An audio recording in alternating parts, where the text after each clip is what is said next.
Tatalakayin sa video na ito ang tungkol sa estruktura ng daigdig.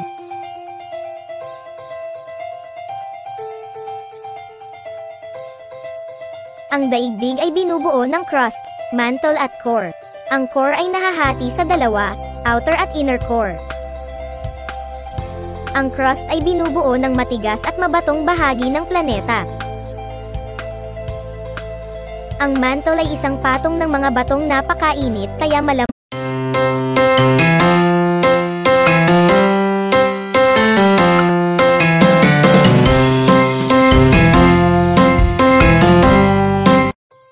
Tatalakayin sa video na ito ang tungkol sa estruktura ng daigdig.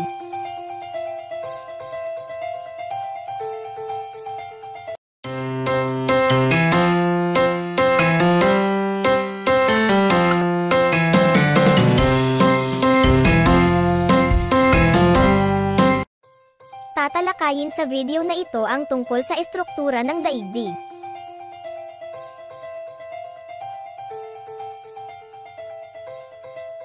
Ang daigdig ay binubuo ng crust, mantle at core. Ang core ay nahahati sa dalawa, outer at inner core. Ang crust ay binubuo ng matigas at mabatong bahagi ng planeta. Ang mantle ay isang patong ng mga batong napakainit kaya malambot at natutunaw ang ilang bahagi nito. Ang core naman ay ang kaloob-loobang bahagi ng daigdig na binubuo ng mga metal tulad ng iron at nickel.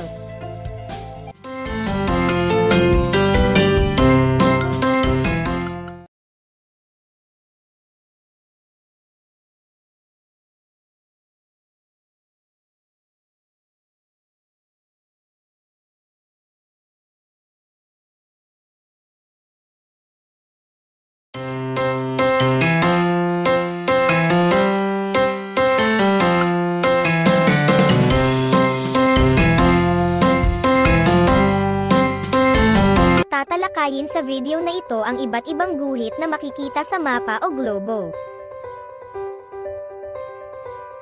Latitude, ito ay ang mga paalang na linya sa mapa o globo.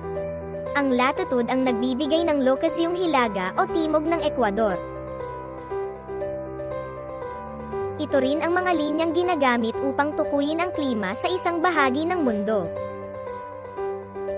Tatlong malalaking pangkat ng latitude, mababang latitude, gitnang latitude, at mataas na latitude.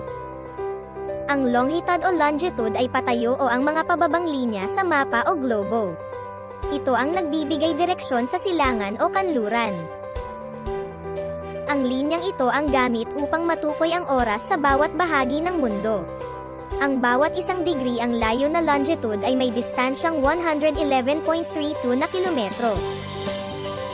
Sa mga polo nagtatagpo ang mga meridian. Bawat degree ng longitude ay nahahati sa 60 minuto. Parilla o grid, ito ay ang pagkukrus ng longitude at latitude.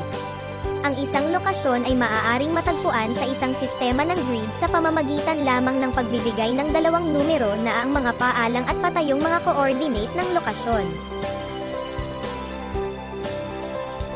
Ang Ecuador ay matatagpuan sa 0 degree latitude. Ang linyang ito ang humahati sa daigdig sa Northern at Southern Hemisphere.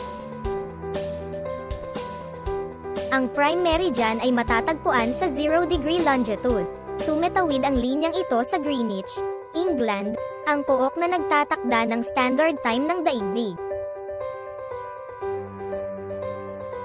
Ang International Date Line ay matatagpuan sa 180 degrees longitude. Ang pagtawid sa linyang ito sa may kalagitnaan ng Pacific Ocean ay nangangahulugang mababago ang pagtatakda ng petsa. Kahalagahan ng pag-aaral ng longitude at latitude, karamihan sa mga mapa na ginagamit ay kasama ang latitude at longitude. Malaking tulong ang mga linyang ito na mabilis at tumpak na mahanap ang mga lugar at mga tampok sa ibabaw ng lupa.